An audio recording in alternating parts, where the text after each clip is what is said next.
Kentalnya dakwah kita tetap di akidah, di tauhid, di manhaj. Harus itu yang lebih dominan. Assalamualaikum warahmatullahi wabarakatuh. Bismillahirrahmanirrahim. Alhamdulillah. Wassalatu wassalamu ala Rasulillah wa ala alihi wa ashabihi wa man walah, amma ba'd. Ikhwati rahimakumullah, kita lanjutkan dari pembahasan kita di kitab Lum'ah al-I'tiqad, ya. Kemarin kita telah membahas tentang bab wajibnya menerima ayat-ayat dan hadis-hadis yang berbicara tentang sifat Allah Subhanahu wa ta'ala.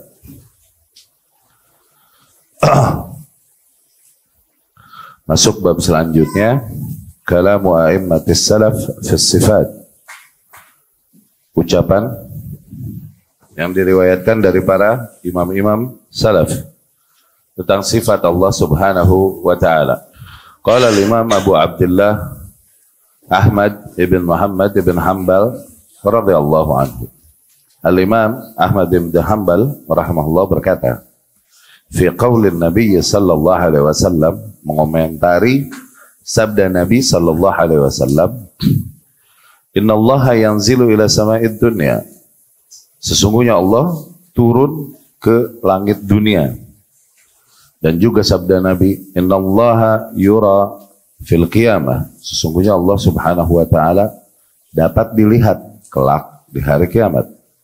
Wa ma ashbah hadhil ahadith, dan hadis-hadis yang serupa demikian, Imam Ahmad rahimahullah berkata, nu'minu biha, kami mengimaninya. Ini mengimani kabar yang dibawakan oleh hadis-hadis tersebut. Wa nusaddiqu biha, kami mempercayainya.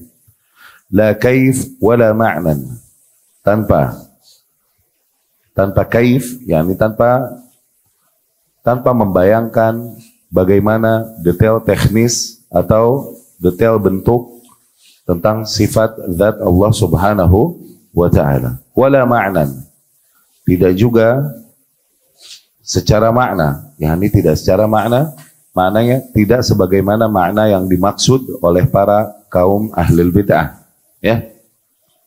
Wala naruddu syai'an minha, kita tidak menolak satu hal pun darinya. Wa na'lam anna ma jaa'a bihi ar-rasul haqq, dan kita mengetahui bahwasanya nilai-nilai yang dibawakan Rasulullah sallallahu alaihi wasallam itu hak, ya. Wala naruddu ala Rasulillah sallallahu alaihi wasallam wala nasifullaha bi aktsara mimma wasafa bihi nafsah, dan tidaklah kita membantah Rasulullah sallallahu alaihi wasallam, dan tidaklah kita mensifati Allah lebih banyak daripada apa yang Allah sebutkan sendiri tentang sifat-sifatnya. Bila had wala ghayah, kita tidak membatasinya dan tidak juga kita memberi ujungnya, ya. Laisa kamitslihi syai'un wa huwas sami'ul basir. Sungguh tidaklah serupa dengannya satu hal pun, dan ia adalah zat yang maha mendengar lagi maha melihat. Wa naqul kama qala, maka kami mengatakan sebagaimana yang difirmankannya. Wa nasifuhu bima wasafa bihi nafsahu la nata'adda dzalik, dan kita mensifati Allah Subhanahu wa ta'ala sebagaimana Allah Subhanahu wa ta'ala sendiri mensifati dirinya, tidak kita melampaui batasan itu. Wala yablughuhu wasful wasifin, dan sungguh tidak akan seseorang sejago apapun tidak akan dapat memberikan gambaran atau sifat-sifat Allah Subhanahu wa ta'ala. Nu'minu bil Qur'ani kullih muhkamihi wa mutasyabihi, kita beriman kepada Al-Quran secara keseluruhan, baik ayat-ayat yang muhkam atau ayat-ayat yang mutasyabih.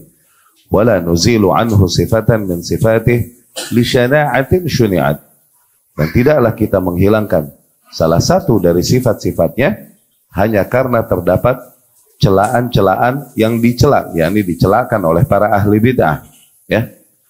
Wala nata'addal Qur'ana wal hadith, dan tidaklah kita akan melewati rel Al-Quran dan hadis. wa la na'lamu kaifa kunha dzalik.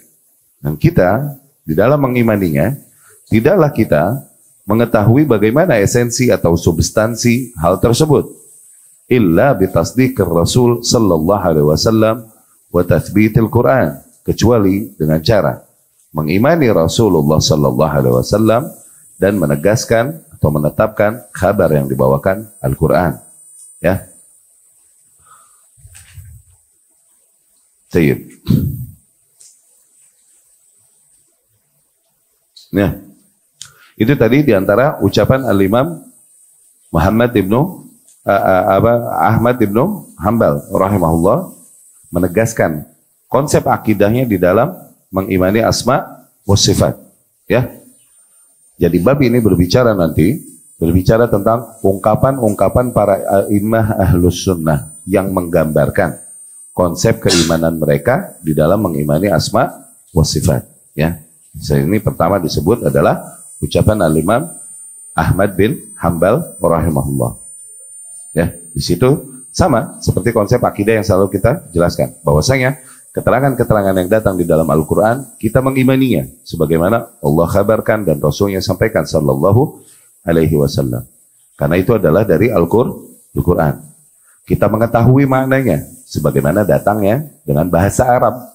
Sebagaimana Rasul berbicara dengan bahasa Arab, kita mengetahui makna hal-hal tersebut. Yad, kita mengetahui makna istiwa, kita mengetahui makna qadam, kita mengetahui makna wajah. Ini sifat-sifat yang ada pada Allah Subhanahu wa ta'ala. Kita mengetahui makna nuzul, turun. Ya, kita mengetahui makna-makna tersebut sebagaimana bahasa Arab datang ya. Kita mengimaninya. Ya. Nah, tapi bagaimana bentuknya, detail teknisnya dan lain-lain, nah itu kita serahkan kepada Allah Subhanahu wa ta'ala. Kita tidak mengetahui tentang hal tersebut. Kita diperintahkan untuk mengimaninya. Ya. Bagaimana turunnya Allah? Bagaimana bentuk spesifik tangannya Allah sebesar apa dan lain-lain? Wallahu a'lam. Dan kita tidak memperdebatkan dan tidak mempertanyakannya. Karena itu adalah sesuatu yang tidak dilakukan Rasul, tidak juga oleh sahabat, tidak juga oleh tabi'in. Maka apabila dilakukan oleh generasi-generasi berikutnya, maka termasuk di dalam perkara bid'ah. Dan itu bid'ah di dalam akidah. Dan lebih bahaya lagi, bid'ahnya di dalam akidah, di dalam bab tauhid. Ini bisa menyeret seseorang kepada kekufuran yang parah. Ya. Tidaklah kemudian kita mundur, kita menghilangkan salah satu sifat dari sifat-sifat Allah hanya karena celaan-celaan yang dicelakan. Yang ini dicelakan oleh para ahlul bid'ah. Jadi ketika kita menegaskan dari firman Allah Subhanahu wa ta'ala, yadullah, tangannya Allah, berarti kita bilang Allah punya tangan. Allah punya tangan. Ketika ahli bid'ah mencela, masa Allah Subhanahu wa ta'ala disamakan dengan makhluk yang punya tangan? Tuh. Tidak karena celaan itu kita akhirnya mundur dari akidah kita dan bilang, yo iya deh, Allah nggak punya tangan. Enggak. Kita tetap menegaskan hal tersebut. No, tidaklah kita menghilangkan sifat di antara sifat-sifatnya hanya karena celaan-celaan yang dicelakan. Gitu maksudnya. Jangan ngalah. Bagaimana sebagian liberal ini jadi mindsetnya kayak begini. Sebagaimana kaum liberal beberapa mendoifkan hadis yang ada di riwayat Al-Imam Bukhari rahimahullah dari Abu Hurairah, di mana Rasul menggambarkan, idza waqa'atiz dzubabah, apabila laler kejebur di minuman salah seorang kalian, maka celupkan semuanya. Fa inna fi ihda janahihi da wa fil ukhra dawa, karena sesungguhnya di salah satu sayapnya ada penyakit, di satunya ada penawarnya. Tuh. Ini sabda Rasulullah sallallahu alaihi wasallam. Ini beberapa liberal, orang ngaco nih, mendoifkan hadis itu. Hanya karena apa? Karena syana'atin syuni'at, karena takut dicela. Hujahnya katanya, ini doif hadis. Soalnya apa? Nanti apa kata kafir? Jorok amat muslim. Ada laler kecemplung dicelup-celupin malah. Tuh. Nggak boleh kita mundur dari konsep kita hanya demi mengejar ridho para kafir. Nggak boleh. Awas. Kayak begitu maksudnya, kayak begitu tuh. Tidaklah kita menghilangkan sifat di antara sifat-sifat Allah hanya karena celah-celahan yang ada. Enggak. Kita tetap dengan konsep kita. Itu maksudnya kayak begitu. Dan di catatan kakinya, Syekh Muhammad ibn Salih al-Utsaimin rahimahullah berkata di dalam Fathul Rabbil Bariyah Talkhis Al-Hamawiyah. Ya. Wala ma'nan, tadi kita mengimaninya tanpa menjelaskan bagaimana detail teknisnya dan tidak juga tentang maknanya. Nah, ini bukan kita tidak mengimani makna dari sifat-sifat yang Allah sebutkan tersebut, bukan begitu. Tapi maksudnya makna yang dinafikan oleh Imam Ahmad di sini di dalam ucapannya adalah makna yang dibuat-buat oleh kaum ahli bid'ah dari golongan Mu'attilah, dari golongan Jahmiyah dan lain-lain. Ya, yang mereka memalingkan lafaz kitab dan sunnah dari zahirnya kepada makna-makna yang justru bertentangan dengannya. Wa yadullu ala ma dzakarna annahu nafa'al ma'na wa nafa'al kaifiyah liyatadamman kalamahu ar-radd ala qillata at-ta'ifatainil mubtadi'ataini, ta'ifah al-mu'attilah, ta'ifah al-musyabbihah. Nah, itu ditunjukkan ya, kesimpulan kita ini terbukti dari di mana al-Imam juga rahimahullah menafikan kaifiyah, yakni menafikan menjelaskan penjelasan tentang bagaimana bentuk detail teknis ya sifat-sifat Allah tersebut, agar ucapannya tersebut mengandung bantahan kepada kedua belah kelompok ahli bid'ah, baik kepada kelompok Mu'attilah yang merusak asma wa sifat ya, atau kelompok musyabbihah ya, yang menyerupakan Allah Subhanahu wa taala dengan para makhluknya. Ya, syarah, kita lihat syarahnya. Ma tadammanahu kalamu al-Imam Ahmad fi ahadits an-nuzul wa syibhiha. Nah, Syekh Al-Utsaimin rahimahullah nanti dari setiap imam disebutkan dulu perkataannya, habis itu baru diberikan syarah, poin-poin yang dapat diambil dari perkataan imam tersebut. Begitu gaya Syekh Al-Utsaimin rahimahullah di dalam mensyarah kitab ini. Lihat apa yang terkandung dari ucapan Al-Imam Ahmad barusan rahimahullah ya, yang disebutkan oleh Al-Imam yang disebutkan di dalam Lum'atul I'tiqad ini ya. Dapat disimpulkan dari perkataan Al-Imam Ahmad rahimahullah tersebut, satu, wujubul iman wa tasdiq bima ja'an Rasulullah sallallahu alaihi wasallam min ahadits sifat min ghair ziyadah wala naqas wala hadd wala ghayah. Wajibnya mengimani dan mempercayai kabar-kabar yang datang dari Rasulullah sallallahu alaihi wasallam yang membawa kabar tentang hadis-hadis yang berbicara tentang sifat-sifat Allah Subhanahu wa ta'ala. Wajib kita menerima dan mengimani hadis-hadis tersebut tanpa nambah-nambahin, tanpa ngurang-ngurangin, tanpa memberikan batasan, tanpa memberikan ujungnya ya. Yani tanpa memberikan gambaran atau imajinasi bagaimana bentuk sifat Allah Subhanahu wa taala tersebut, bagaimana tangannya, bagaimana kakinya, bagaimana turunnya ya, baik sifat yang sifatnya dzatiyah ataupun sifatnya fi'liyah, baik sifat yang sifatnya pada fisik Allah ataupun pada aktivitas yang Allah lakukan ya. Yang kedua, innahu la kaif wala ma'nan, ay la nukayyif hadhihi sifat lianna takyifaha mumtani' lima sabaq. Kita mengimaninya tanpa kaif, tanpa makna, yakni tanpa kita mencoba memberikan bagaimana gambaran atau bagaimana detail teknisnya ya. Maknanya tidaklah kita menyebutkan bagaimana sifat-sifat tersebut ada pada Allah Subhanahu wa taala. Menyebutkan bagaimana dalam artian menjelaskan detail teknisnya ya. Okay? Karena mumtani' lima sabaq, karena hal tersebut mustahil.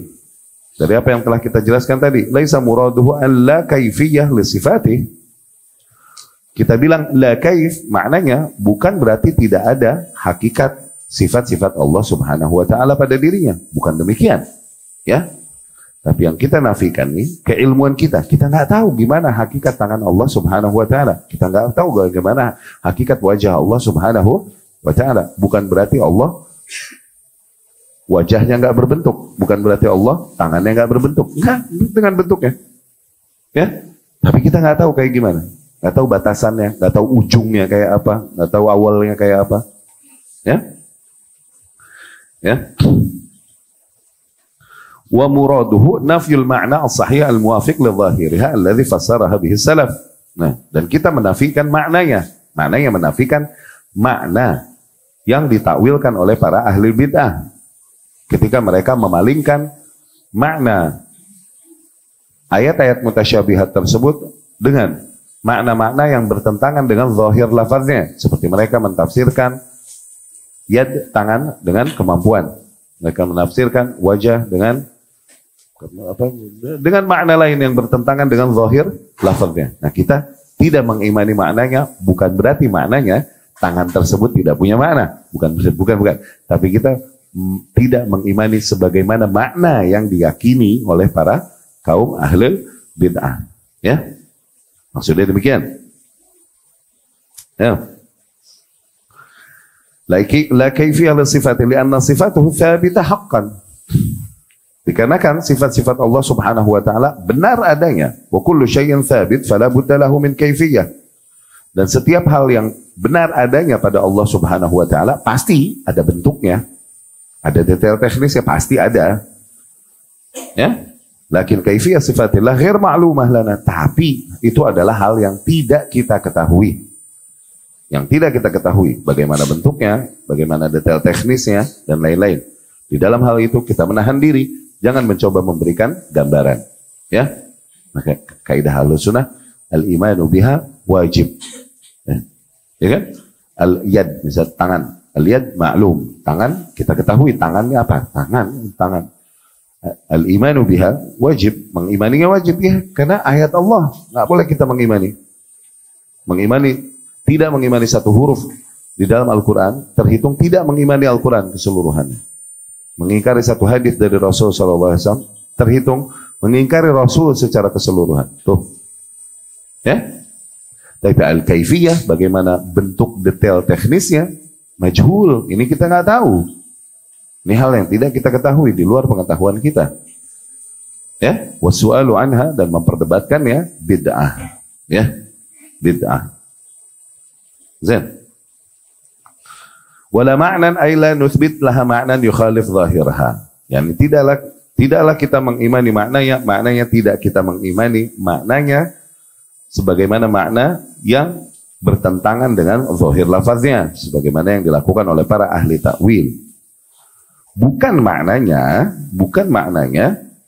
menafikan makna yang sahih yang sesuai dengan zahir lafaznya, sebagaimana yang ditafsirkan oleh para salaf. Fa inna hadza sabit wa yadullu ala hadza qawluhu wa la naruddu syai'an minha. Nah, sesungguhnya sifat-sifat tersebut thabit adanya pada Allah Subhanahu wa taala. Ya, yadul ala hadza qawluhu. Ini ditujukan oleh perkataan Al-Imam Ahmad sendiri juga rahimahullah, wa la naruddu syai'an minha. Tuh, tidaklah kita menolak satu hal pun darinya.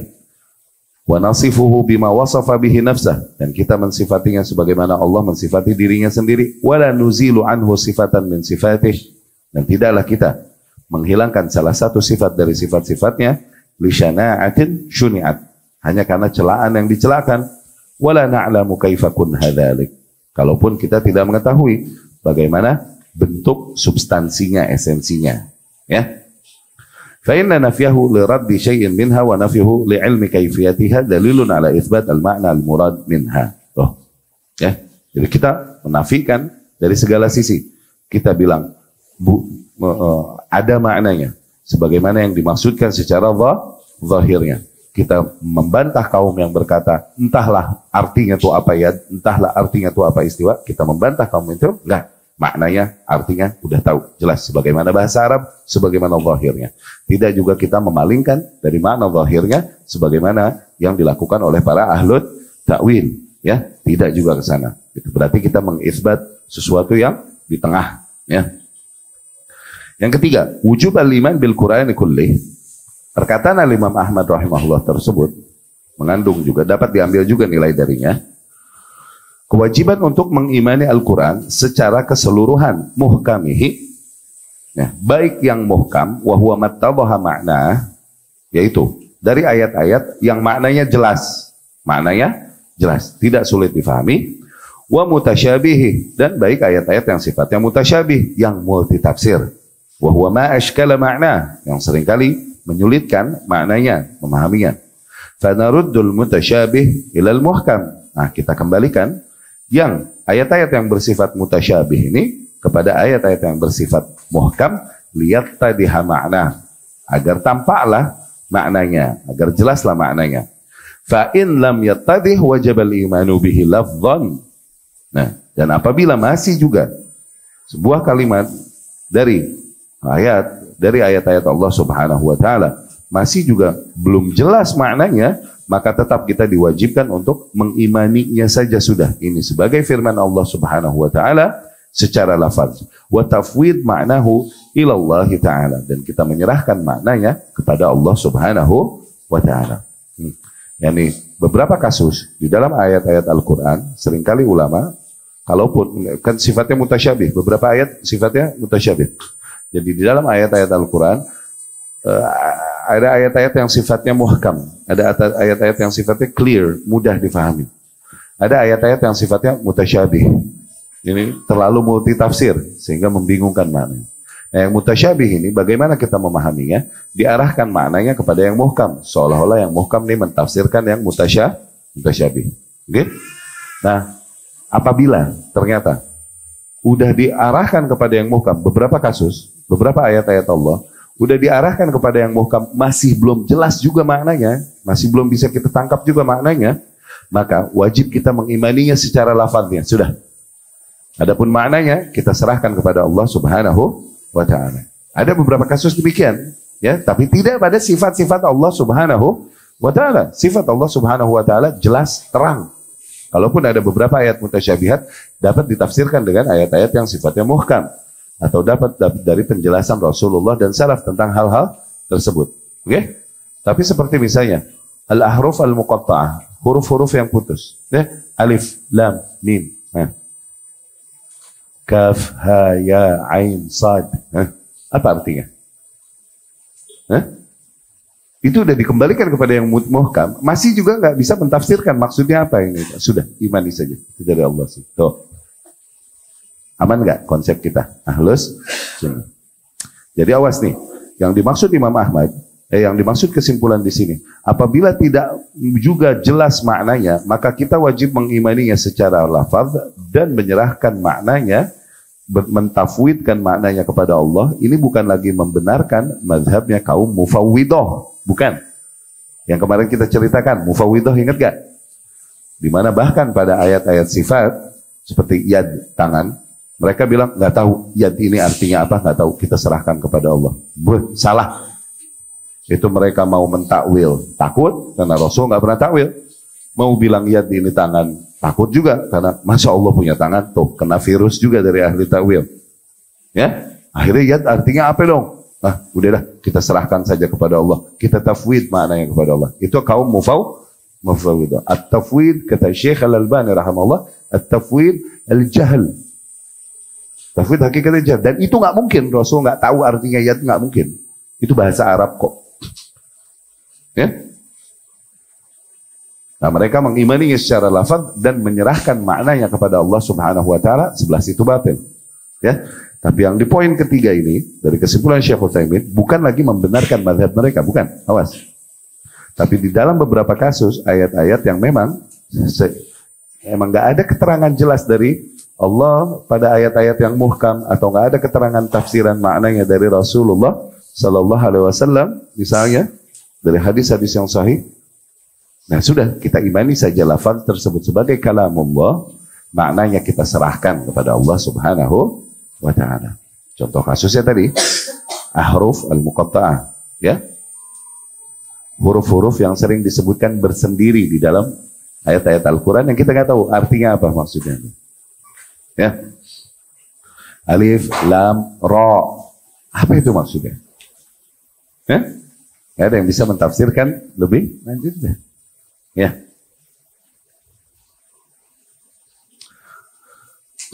Itu tadi perkataan siapa? Al-Imam Ahmad bin Hanbal rahimahullah. Jelas menjelaskan konsepnya tentang mengimani al-asma was sifat. Udah jelas. Demikian sebagaimana konsep ahlus sunnah. Karena para a'imah tersebut berada juga di atas manhaj as-salaf as-salih radhiyallahu. Baru mulai. Nah, ini masuk ke dalam perkataan Al-Imam Syafi'i rahimahullah. Coba, gimana gaya Al-Imam Syafi'i rahimahullah di dalam mengimani asma wa sifat. Lihat. Qala Imam Abu Abdullah Muhammad bin Idris Asy-Syafi'i radhiyallahu anhu. Al-Imam Asy-Syafi'i rahimahullah berkata, "Amantu billahi wa bima jaa'a 'anillah." Sungguh aku beriman kepada Allah dan kepada keterangan-keterangan yang datang dari Allah. Ala muradillah, sesuai dengan, aku mengimaninya sesuai dengan maksudnya Allah. Ya, aku mengimaninya sebagaimana yang Allah maksud, artinya begitu. Wa amantu bi Rasulillah, dan juga aku beriman kepada Rasulullah sallallahu alaihi wasallam.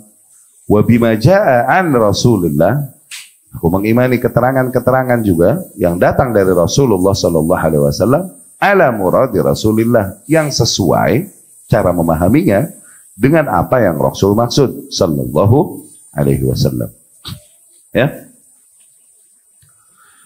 Syekhul Islam Ibn Taimiyah rahimahullah memberikan komentar kepada ucapan ini. Amma maqala Syafi'i, adapun Al-Imam Ibn Taimiyah rahimahullah berkata, adapun yang dikatakan Al-Imam Asy-Syafi'i, fa innahu haq, sesungguhnya itu adalah nilai yang hak, yajib ala kulli muslim i'tiqaduh, yang wajib atas setiap muslim untuk meyakini apa yang ditegaskan Al-Imam Asy-Syafi'i tersebut rahimahullah, yaitu kita mengimani segala hal yang datang dari Allah dan Rasulnya sallallahu alaihi wasallam sesuai dengan apa yang Allah dan Rasulnya maksud. Ya, tidak kita membuat makna-makna baru yang tidak ada keterangannya dari Allah dan Rasulnya sallallahu alaihi wasallam. Kita mengimani zat Allah dan zat Rasul sallallahu alaihi wasallam. Kita mengimani kabar-kabar yang dibawakan Allah dan Rasulnya sallallahu alaihi wasallam, dan kita mengimaninya sebagaimana yang dimaksud oleh Allah dan dimaksud oleh Rasulnya sallallahu alaihi wasallam. Nah, dogma tersebut, nilai tersebut adalah nilai yang hak, yang wajib atas setiap muslim untuk meyakininya. Wa man ya'taqadahu wa lam ya'ti biqaulin yunaqiduh, dan barang siapa di antara seorang muslim yang meyakini nilai tersebut dan tidaklah dia mendatangkan perkataan-perkataan yang membatalkannya, yakni membatalkan keimanannya atau bertentangan dengan konsep tadi, fa innahu salaka sabilas salamah, maka sesungguhnya muslim tersebut telah berada, dia telah menempuh jalan keselamatan fid dunya wal akhirah, baik di dunia ataupun di akhirat. Qultu, dan aku katakan, yakni Syekh Shalih Al-Utsaimin rahimahullah. Ya. Afwan, ini kan perkataan muhakkik, ya. Abu Muhammad Syaraf bin Abdul Maksud. Min aqwali Syafi'i al-hammah fi babil asma was sifat. Di antara ucapan Al-Imam Asy-Syafi'i yang penting juga di dalam bab asma was sifat adalah di mana Al-Imam Asy-Syafi'i rahimahullah berkata, lillahi ta'ala asma'un wa sifat. Allah subhanahu wa ta'ala memiliki nama-nama dan sifat-sifat la yasa'u ahadan qamat alaihi al-hujjatu raddaha, yang tidaklah boleh bagi seseorang yang telah didirikan di atasnya hujjah untuk membantah asma dan sifat tersebut. Telah didirikan di atasnya hujjah, yakni telah mengetahui hal tersebut. Fa in khalafa ba'da thubutil hujjah alaihi fahuwa kafir. Maka apabila seseorang menentang asma Allah dan sifat-sifat Allah subhanahu wa ta'ala tersebut setelah hujjah didirikan di atasnya, okay, maka dengan itu dia menjadi seorang kafir. Fa amma qabla thubutil hujjah, adapun sebelum didirikannya hujjah ke atasnya, fa ma'dzurun bil jahl, maka kita tolerir dia dengan kejahilan, mungkin kita kasih uzur. Lianna ilma dzalik la yudrak bil aql, karena hakikatnya ilmu tentang asma dan tentang sifat-sifat Allah ini adalah hal yang tidak bisa dicapai oleh manusia dengan akalnya. Wala birrawiyyah wal fiqh, tidak juga dapat dicapai oleh manusia dengan pemikirannya, dengan imajinasinya, dengan renungannya, nggak bisa. Wa yathbutu hadhihi sifat wa yanfi anha at-tashbih kama nafa an nafsi. Maka agar seorang muslim mengisbat sifat-sifat Allah subhanahu wa ta'ala tersebut, dan agar menafikan dari Allah subhanahu wa ta'ala tersebut penyerupaan-penyerupaan, okay, sebagaimana Allah telah menafikannya dari dirinya. Allah berfirman, laisa kamitslihi syai'un wa huwas sami'ul basir. Tidaklah serupa dengannya satu hal pun, dan ia adalah zat yang maha mendengar lagi maha melihat. Ya, ini juga dikatakan di antara perkataan Al-Imam Syafi'i rahimahullah menegaskan konsep akidah atau tauhid asma wa sifat yang ada pada ahlus sunnah, bahkan menjadi pengingkaran dan ketegasannya kepada kaum yang berpaling dari konsep salaf di dalam mengimani asma wa sifat, bahwa si pelakunya, seseorang ketika mengambil jalan lain, konsep lain di dalam mengimani asma wa sifat, bukan jalannya Rasul dan para sahabat salafus saleh, bisa-bisa dia terjerumus ke dalam kekufuran. Nggak mesti langsung akhirnya kita kafirkan individunya, nggak, awas ya. Pahami perkataan-perkataan ulama demikian. Ketika mereka misalnya, ini kasusnya, barang siapa yang bertentangan di dalam mengimani konsep asma wa sifat setelah didirikan hujah ke atasnya, maka dia adalah seorang kafir. Tuh, ucapan demikian tuh pahami, awas. Bukan maknanya kemudian kita ketemu orang, dia kepleset di asma wa sifat, menemukan seorang ahli ilmu, kepleset di asma wa sifat, berarti langsung kita kafirkan. Nggak begitu, nggak begitu. Sebagaimana Imam Ahmad rahimahullah bilang, man qal, barang siapa yang berkata, bi anna al-Qur'ana makhluk, bahwasanya Al-Quran makhluk, fahuwa kafir, maka dia kafir. Tayyib, penguasanya yang ada pada zamannya mengatakan Al-Quran makhluk dan memaksa orang untuk bilang Al-Quran makhluk, menyiksa para ulama ahlus sunnah. Apa dikafirin sama Imam Ahmad? Awas, penerapannya mah nggak begitu. Tar dulu, ada hal-hal yang sifatnya mawani', hal-hal yang menghalangi seseorang individu dari dihukumi secara individu sebagai kafir. Nggak begitu cara memahaminya. Ya, langsung pahami nih, karena beberapa kaum di dalam menuntut ilmu baper. Ketika mendengar ucapan-ucapan demikian, langsung digeneralisir bahwasanya si fulan adalah demikian, si fulan adalah demikian. Ini emang berangkat dari satu, emang kejahilan. Kedua, seringkali berangkat dari kebencian yang tidak pada tempatnya. Kebencian yang tidak pada tempatnya. Ya. Jadi sekali lagi awas. Barang siapa yang mengingkari asma wa sifat tersebut setelah didirikan hujah ke atasnya, maka dia adalah seorang kafir. Bukan maknanya langsung mentakfir individu. Ini kaidah umum, kaidah global. Yang umum ini mesti ditarik kepada yang khusus ketika ada kasus-kasus khusus. Nah, kasus-kasus yang sifatnya pengecualian dan lain-lain. Ya. Dari perkataan Al-Imam Syafi'i tersebut, Syekh Al-Utsaimin rahimahullah memberikan beberapa kesimpulan. Tadammana kalam Al-Imam Syafi'i ma ya'ti. Ucapan Imam Syafi'i mengandung makna-makna berikut. Yang pertama, al-iman bima ja'anillahi ta'ala, yaitu wajibnya keimanan kita, ya wajibnya kita mengimani tentang segala hal yang datang dari Allah Subhanahu wa taala fi kitabihil mubin, di dalam kitabnya, yakni Al-Qur'anul Karim. Ala ma aradahullah. Nah, wajibnya kita mengimani kabar-kabar yang datang dari Allah tersebut, wajib kita mengimaninya sesuai dengan apa yang Allah maksud. Awas. Jangan mengimaninya tapi tidak sesuai dengan yang Allah maksud. Jangan. Awas. Kita wajib mengimaninya sesuai dengan yang Allah maksudkan. Min ghair ziyadah wala naqas. Tidak ditambah-tambahin, tidak dikurang-kurangin, wala tahrif, tidak juga dipalingkan. Ya? Yang kita mengimani seluruh ayat yang datang di dalam Al-Quran, baik yang muhkam maupun yang mutasyabih. Ayat-ayat yang mutasyabih, terutama ayat-ayat yang berbicara tentang asma wa sifat. Ayat-ayat yang berbicara tentang asma wa sifat. Kita mengimaninya sebagaimana yang Allah maksudkan, sebagaimana yang Rasulnya maksudkan sallallahu alaihi wasallam. Kita nggak tambah-tambahin, kita nggak kurang-kurangin. Apalah lagi kita palingkan maknanya. Ya. Yang kedua, perkataan Al-Imam Syafi'i rahimahullah terakhir tadi, ini juga mengandung makna al-iman bima ja'a bihi an Rasulullah sallallahu alaihi wasallam. Wajibnya kita mengimani keterangan yang datang dari Rasulullah sallallahu alaihi wasallam fi sunnati Rasulullah sallallahu alaihi wasallam, di dalam sunnahnya. Ala ma aradahu Rasulullah. Kita wajib mengimaninya nih harus sesuai dengan apa yang Rasulullah sallallahu alaihi wasallam maksud. Nah, kita mengimaninya sebagaimana yang dimaksudkan oleh Rasulullah sallallahu alaihi wasallam. Tidak kita tambah-tambahin, tidak kita kurang-kurangin, tidak juga kita palingkan maknanya. Wa fi hadzal kalam raddun ala ahli ta'wil wa ahli tamthil.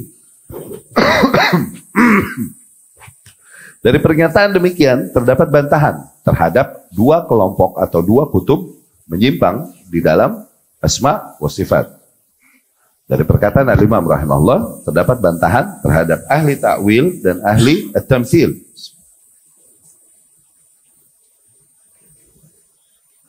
Terdapat bantahan pada ahli ta'wil yang mentakwil asma wa sifat.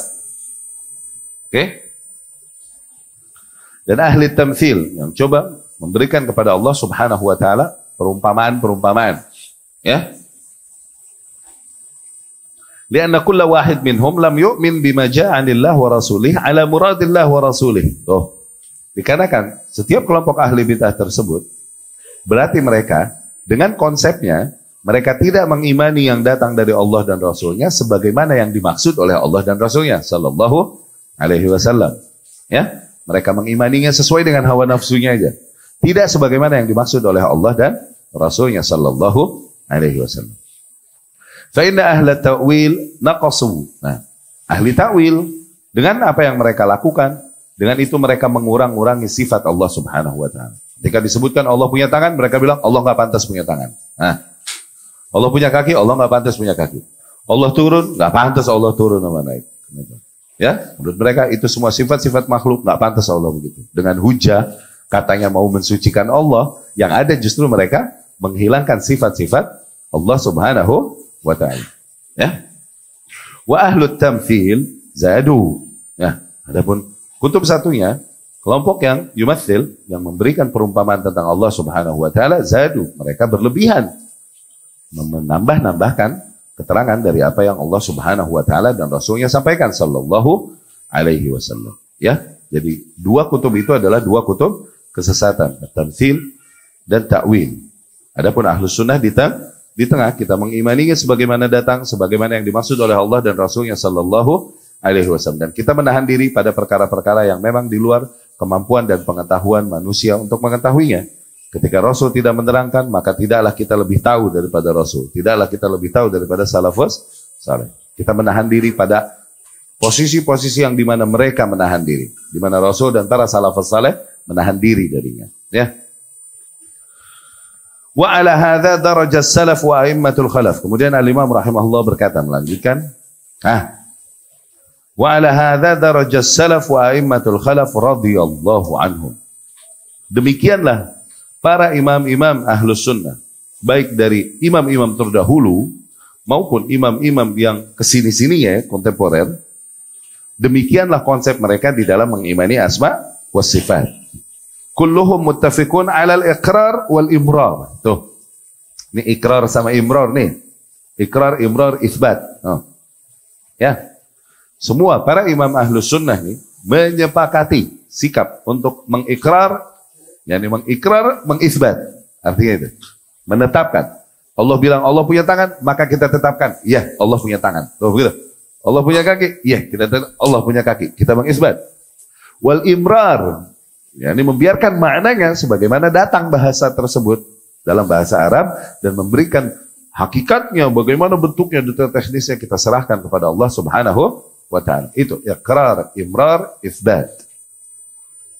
Ya, iqrar dan imrar. Lima warada minas sifat. Demikian kita menyikapi ayat-ayat yang memberikan keterangan tentang sifat-sifat fi kitabillah, baik di dalam kitabullah ataupun di dalam sunnah Rasul sallallahu alaihi wasallam. Min ghair ta'arrud li ta'wili. Tanpa kita mencoba-coba kurang ajar untuk mencoba memalingkan maknanya, ya. Memalingkan maknanya dari zahir lafaznya, ya. Baik. Alhamdulillah, bab tersebut selesai. Tariqus salaf alladhi daraju alaihi fi sifat. Ya. Alladhi daraja alaihi salaf fi sifat huwa al-iqrar wal itsbat. Tuh. Syekh Al-Utsaimin rahimahullah memberikan komen lagi terhadap pernyataan terakhir Al-Imam rahimahullah tersebut. Demikianlah metode salaf di dalam mengimani ayat was sifat. Oke? Jalan mereka di dalam mengimaninya yaitu apa? Al-iqrar wal itsbat. Tadi menetapkan, menegaskan lima warad minas sifat min sifatillah, dari keterangan-keterangan yang datang tentang sifat-sifat Allah Subhanahu wa taala fi kitabillah, baik di dalam kitabullah ataupun sunnah Rasul sallallahu alaihi wasallam. Tanpa mencoba masuk-masuk ke ranah takwil, yakni mencoba untuk memalingkan maknanya dari zahir lafaznya bima la yattafiq ma'a muradillah wa rasulih. Membawakan takwilnya ke arah yang tidak sesuai dengan apa yang Allah dan Rasulnya Shallallahu Alaihi Wasallam maksudkan. Oh, tidak demikian. Tidak kita masuk ke ranah itu. Ya. Baik, kita lanjutkan ya. Itu konsep salaf di dalam mengimani asma was sifat. Ingat, ya. Disampaikan perkataan para imam-imam ahlus sunnah. Bagaimana metode mereka di dalam mengimani asma wa sifat. Demikianlah kita menegaskan, menetapkan asma wa sifat. Ya, sebagaimana mereka, para salafus saleh dan para a'immah berjalan di atas rel tersebut, kita pun berjalan di atas rel tersebut. Enggak coba-coba miring ke kanan ataupun miring ke kiri. Ya.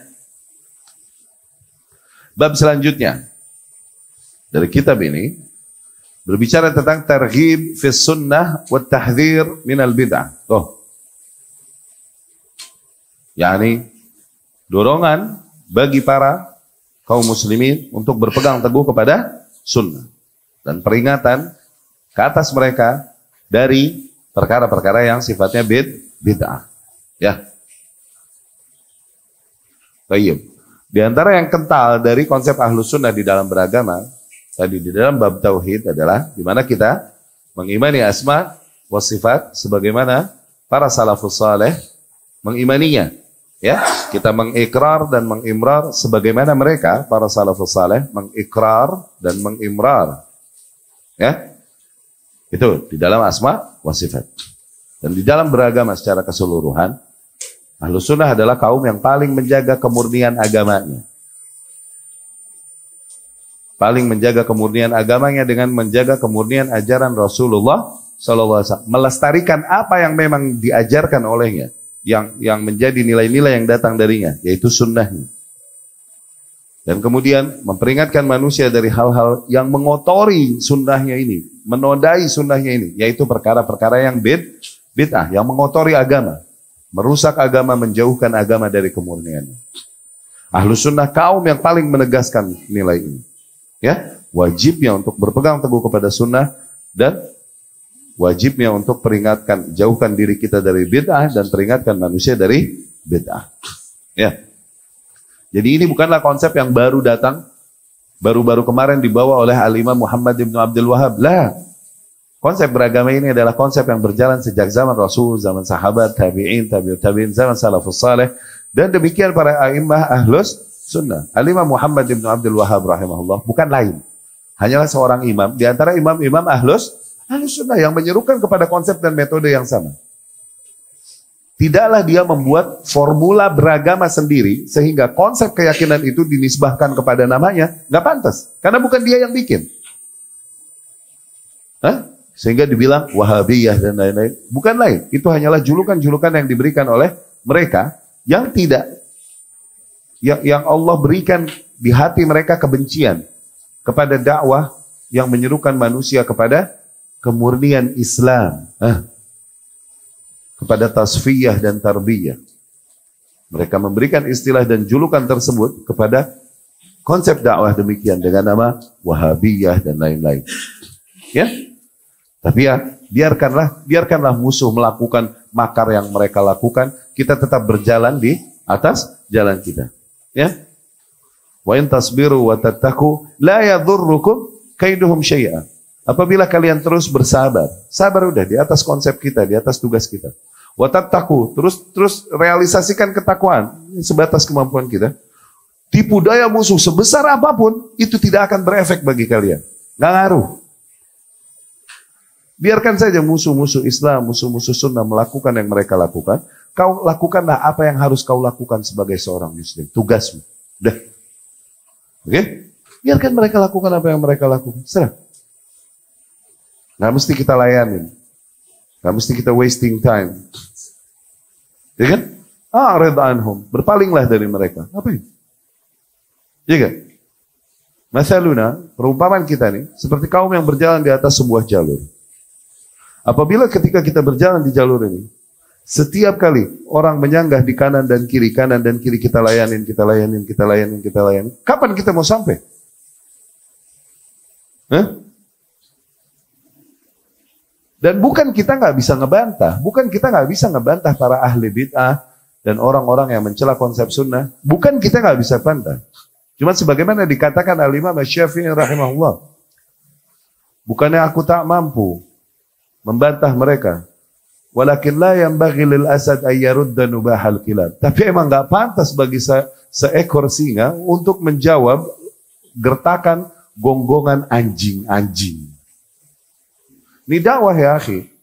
Sunnatullah selalu kita katakan berulang-ulang. Absyir, terimalah kabar gembira dengan permusuhan yang diberikan oleh musuh sunnah dan musuh Islam. Bahwa semakin ternyata muncul kaum yang memusuhi dan menekan, itu berarti kabar gembira. Semakin berkembangnya dakwah kita. Tidakkah kita lihat di fase Mekah, semakin ditekan kaum muslimin dan disiksa, apakah berkurang pengikut Rasul atau terus bertambah? Demikian gaya sunnatullah untuk hak di atas muka bumi. Tekan kita sejadi-jadinya. Dengan itu kita justru tambah besar. Itu makanan buat hati kita. Dengan itu justru dakwah hak tambah besar. Sebuah dakwah yang diterima oleh semua elemen dan lain-lain, diterima oleh ahlul haq, ahlul batil, ahlul syubhat, ahlul bid'ahnya juga nerima dan lain-lain. Ya, bukan dakwah, itu sih jualan namanya. Jualan. Materi-materi yang disampaikan, materi-materi yang udah disepakati toh antara ahlul sunnah dengan ahlul bid'ah. Poin-poin yang udah sepakat sama gitu. Poin-poin memanja-manjakan beberapa kaum, memenjam-menjakan wanita, atau berbicara tentang fikih keluarga dan lain-lain. Ini poin-poin yang udah sama antara kita dengan ahli bidah, atau berbakti kepada orang tua dan lain-lain. Apakah itu tadi nilai-nilai hak? Itu nilai hak, betul dakwah itu. Tapi bukan itu kentalnya dakwah kita, nggak di situ. Kentalnya dakwah kita tetap di akidah, di tauhid, di manhaj. Harus itu yang lebih dominan. Ketika seorang dai begitu tabu dia untuk membahas bab-bab itu, hakikatnya dia jualan, bukan sedang menyebarkan sunnah Rasul sallallahu. Dia lebih mengejar ridha manusia. Takut kalau menyampaikan materi-materi demikian, habis pasarnya sepi. Iya. Lihat mana di antara dai-dai yang berada di atas jalan itu, mana dai-dai yang jualan? Kalian pilih. Ambil jalan mereka yang mengambil jalan sebagaimana para salafus saleh mengambil jalan. Dan tentukan sikap kalian. Kalau udah tahu mana dai yang demikian, mana dai yang demikian, ambil sikap kalian. Jangan comot sana sini. Jorok nanti hidayah yang ada pada kalian, nggak murni. Make your decision. Buat keputusan kalian. Ambil langkah yang mana. Ya? Targhib fi sunnah wa tahdhir min al-bid'ah. Seruan kepada manusia untuk berpegang teguh kepada sunnah dan peringatan dari perkara-perkara yang bid'ah. Wa qad umirna bil iktifa li atharihim wal ihtida bi manarihim. Dan sungguh Al-Imam rahimahullah ya berkata, dan sungguh kita telah diperintahkan untuk meniti jejak-jejak mereka. Mereka yang ini siapa? Salafus salih. Ya, para sahabat, tabi'in, tabi'ut, tabi'in. Kita diperintahkan untuk meniti jejak-jejak mereka dan mengambil petunjuk dari menara mereka, yakni dari petunjuk yang mereka bawakan, ya. Wa hudzirna minal hudzirnal muhdatsat, dan kita telah diperingatkan dari perkara-perkara yang muhdats, perkara-perkara yang muhdats. Wa ukhbirna annaha minadh dhalalat. Dan sungguh kita telah dikhabarkan oleh Rasul bahwasanya perkara-perkara muhdatsat demikian adalah termasuk bentuk penyimpangan, kesesatan. Faqala Nabi sallallahu alaihi wasallam. Nabi sallallahu alaihi wasallam berkata, "Alaikum bi sunnati." Kalian wajib berpegang teguh pada sunnahku. Wa sunnatil khulafa'ir rasyidin al-mahdiyyin min ba'di. Dan sunnah para khulafa ar-rasyidin yang senantiasa mendapatkan petunjuk sepeninggalku. Addu 'alaiha bin nawajid. Gigitlah yang nilai tersebut, sunnah tersebut dengan gigi geraham. Wa iyyakum wa muhdatsatil umur. Dan jauhilah oleh kalian perkara-perkara yang muhdats. Fa inna kulla muhdatsatin bid'ah wa kulla bid'atin dhalalah.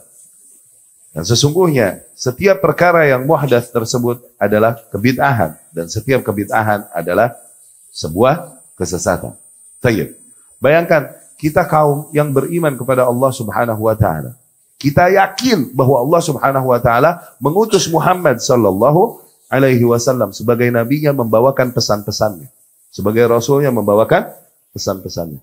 Dan kita yakin bahwa apapun yang disampaikannya adalah hal-hal yang menyelamatkan kita, membawa kita ke surga. Apapun yang diperingatkan dan diancamkannya adalah hal-hal yang mencelakakan kita, membawakan kita kepada neraka. Kita imani itu semua kan?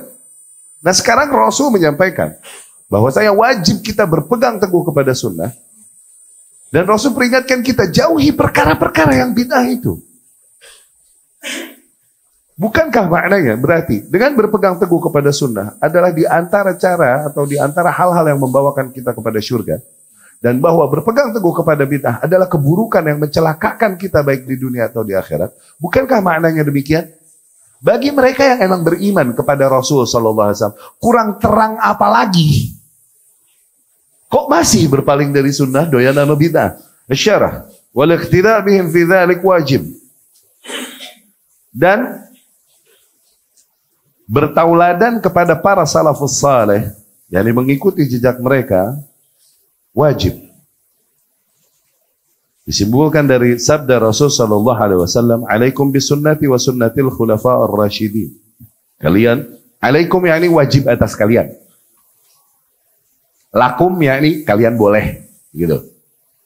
Alaikum wajib atas kalian.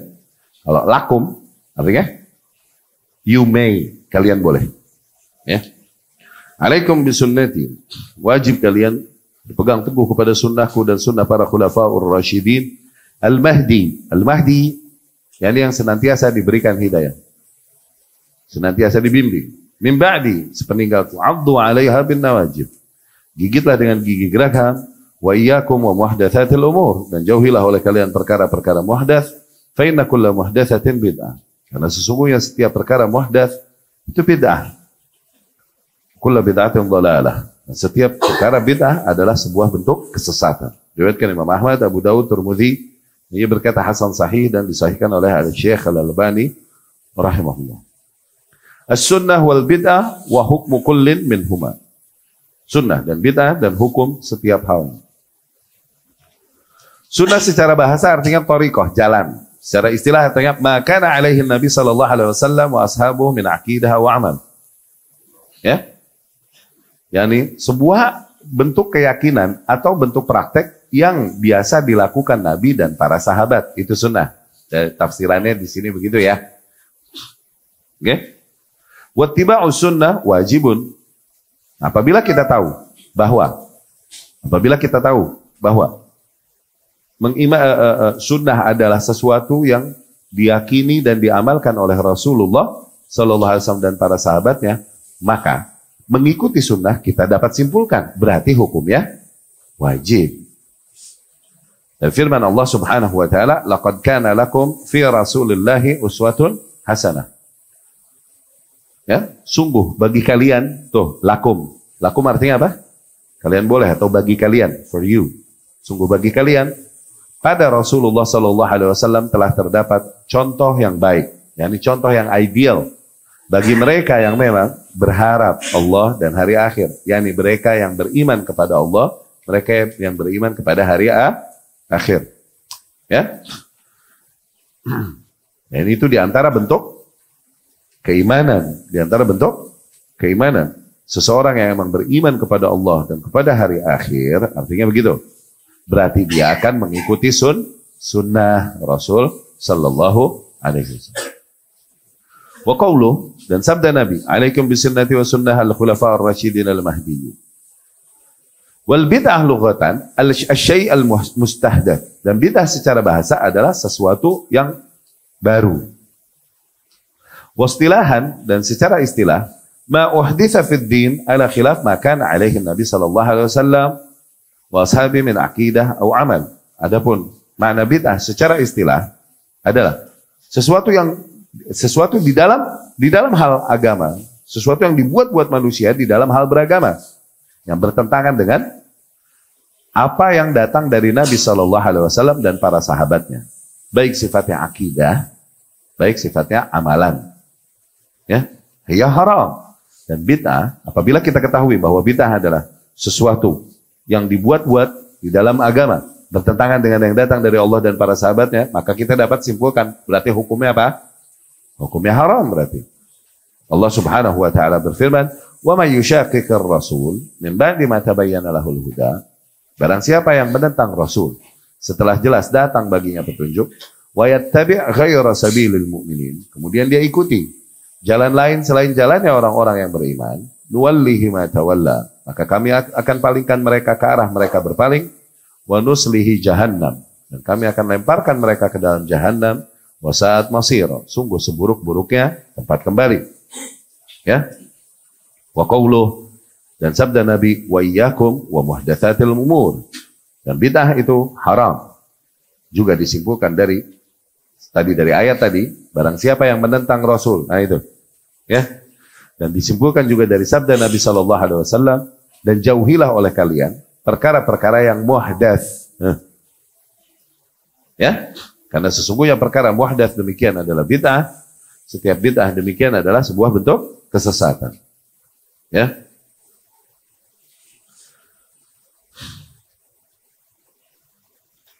Tayyib. Ikhwah, sunnah sama bid'ah. Ini dua hal yang bertentangan. Sebagaimana tauhid sama syirik. Ya. Sunnah sama bid'ah secara bahasa. Secara bahasa. Ini konotasinya bisa negatif, bisa positif. Sunnah bisa negatif, bisa positif. Bid'ah bisa negatif, bisa positif. Ya. Dari mana? Dari sabda Nabi Sallallahu Alaihi Wasallam. La tattabi'anna sanana atau sunana man kana qablakum. Kalian akan mengikuti sunnah-sunnah kaum sebelum kalian. Shibran bi shibrin, dhira'an bi dhira'in, sejengkal demi sejengkal, selengan demi selengan. Hatta law dakhalu juhra dhub. Sehingga kalaupun mereka punya kebiasaan masuk ke lubang biawak, la dakhaltumu, kalian akan ikut-ikutan masuk. Tayyib tuh, sunnah kaum sebelum kalian. Para sahabat tanya, al-Yahud wa Nasara ya Rasulullah. Apakah maksudnya Yahudi dan Nasrani ya Rasulullah? Rasul bilang, faman. Terus, siapa lagi?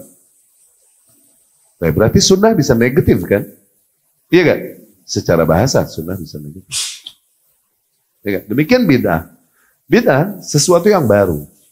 Jadi secara bahasa, apakah setiap sesuatu yang baru ini rusak atau salah atau negatif? Enggak. Perkembangan teknologi dan lain-lain, enggak pasti buruk. Iya gak?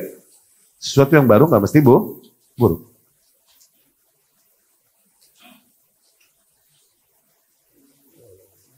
Teknologi informasi, teknologi kita, handphone dan lain-lain, perkembangan ini nggak mesti buruk. Bid'ah itu sesuatu yang inovasi. Bid'ah ini inovasi. Apakah inovasi ini harus buruk? Enggak. Iya kan? Tapi secara istilah agama, nah baru.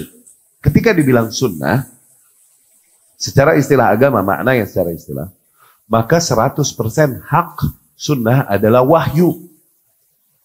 Sebagaimana Al-Quran adalah wahyu. Al-wahyu inda ahli sunnah wahyan. Wahyu, pada ahli sunnah ada dua wahyu. Wahyul kitab dan wahyus sunnah. Semuanya hak. Wahyu yakni 100% hak, nggak ada kadar kebatilan padanya. Dari Allah datangnya. Gitu. Wa ma yantiqu 'anil hawa in huwa illa wahyu yuha.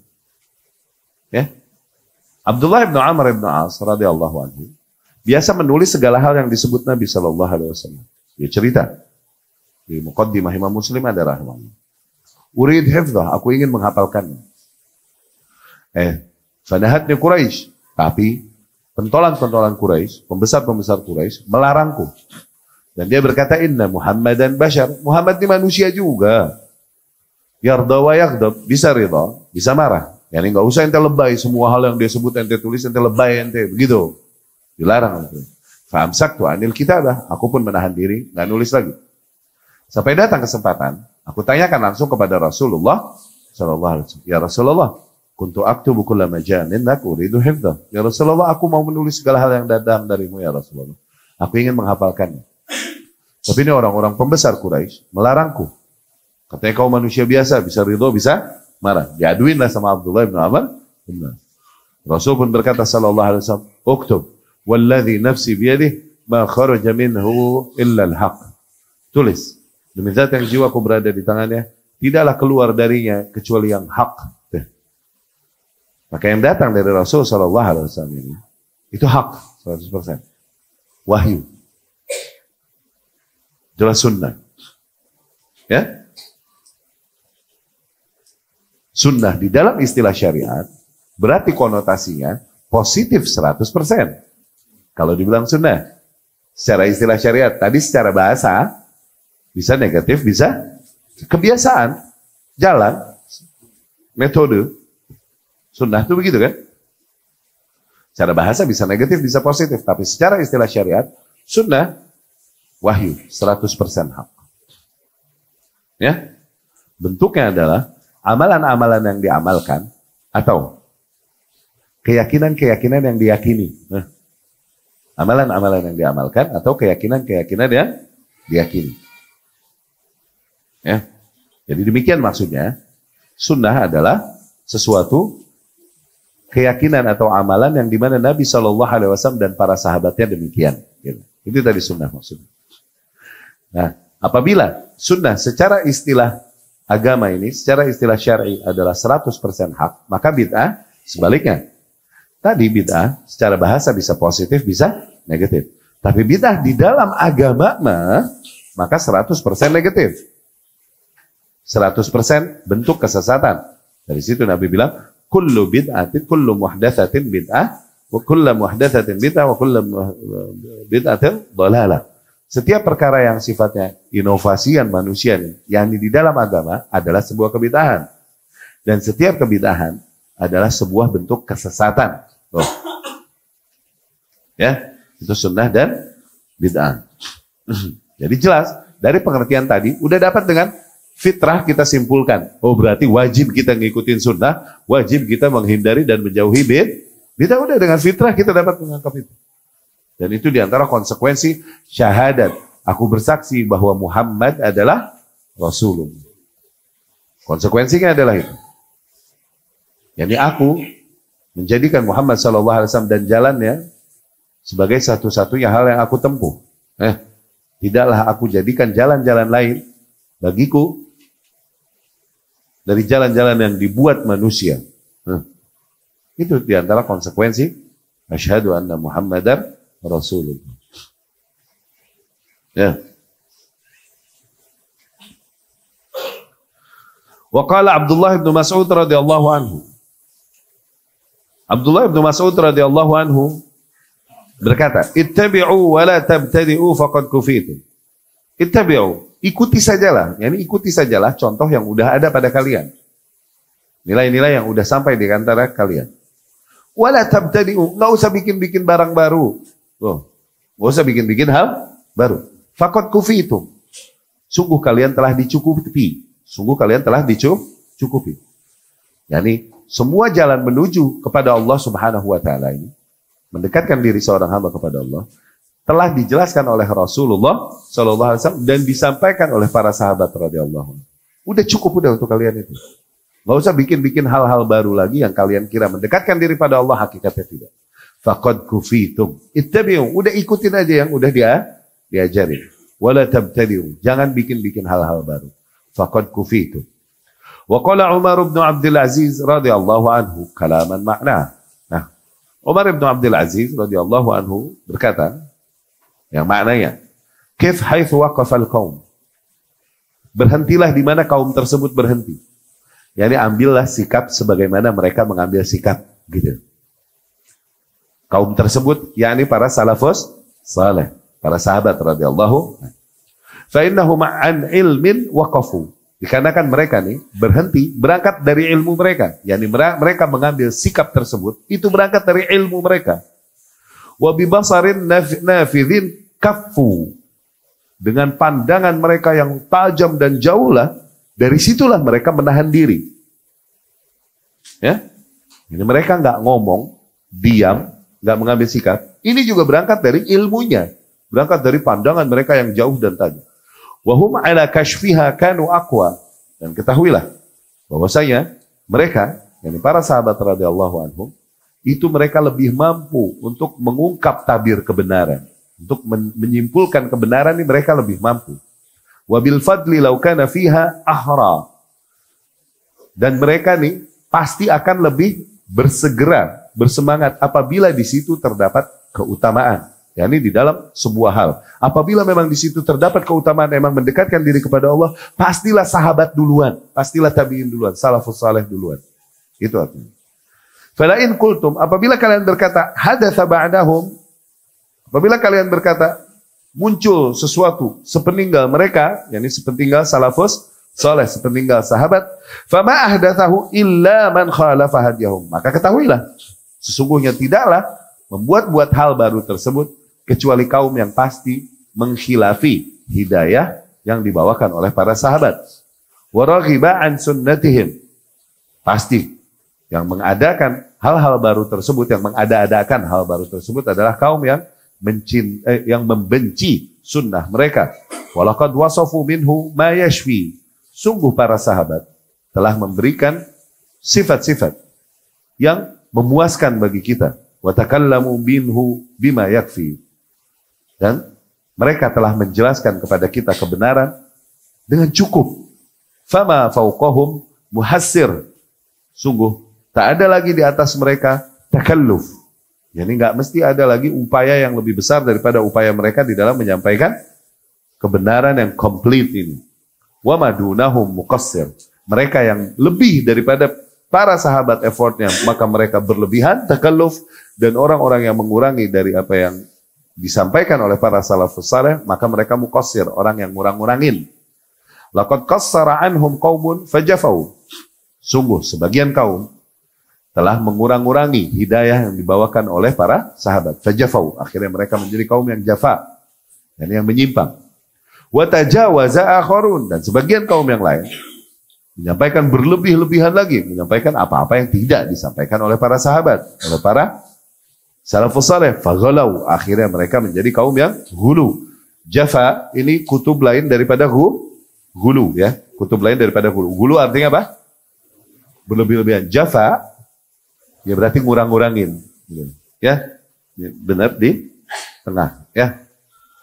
Wa innahum fima baina dzalika la'ala hudan mustaqim, dan sesungguhnya para salafus saleh itu berada di antara hal tersebut, di antara jafa dan hulu, nggak muhassir, nggak muqassir, gitu. Yang takalluf berlebihan, nggak juga ngurang-ngurangin. Mereka berada di antara kedua hal tersebut. Inilah huda mustaqim, inilah petunjuk yang lurus. Ya. Wa qala al-Imam Abu Amr al-Auza'i rahimahullah. Nah, nih al-Imam al-Auza'i.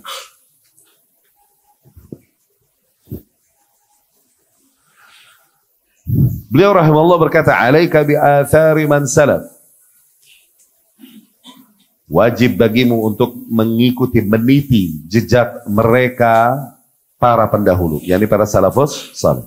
Wa in rafadhakan nas, kau harus mengikuti jalan mereka kalaupun para manusia menentangmu. Tuh. Yakni jangan kau meninggalkan jalan para salafus saleh hanya karena penentangan para manusia. Wa iyyaka wa ara'ir rijal, dan jauhilah olehmu pendapat-pendapat para manusia. Wa in zakhrafuhu laka bil qaul, kalaupun mereka menghiasi perkataan-perkataannya bagimu. Ya. Jadi jangan goyang agar seseorang sabat, berada di atas hak, mengikuti jalan salafus saleh. Jangan kita terlena dengan ucapan-ucapan manis, ucapan-ucapan indah yang seolah-olah bijak yang datang dari mereka yang bertentangan dengan jalan para salafus saleh ini. Ya. Jangan kita terlena dengan ucapan-ucapan demikian dan dengan dakwah-dakwah demikian sehingga kita menjauhkan atau melepaskan diri kita dari jalan salafus saleh. Salah. Kita bertahan di situ. Kalaupun para manusia menentang kita. Ya. Tapi kita cukupkan sekian. Semoga dapat difahami materi yang disampaikan. Insyaallah pertemuan yang akan datang kita masuk syarah dari bab yang ini. Ya.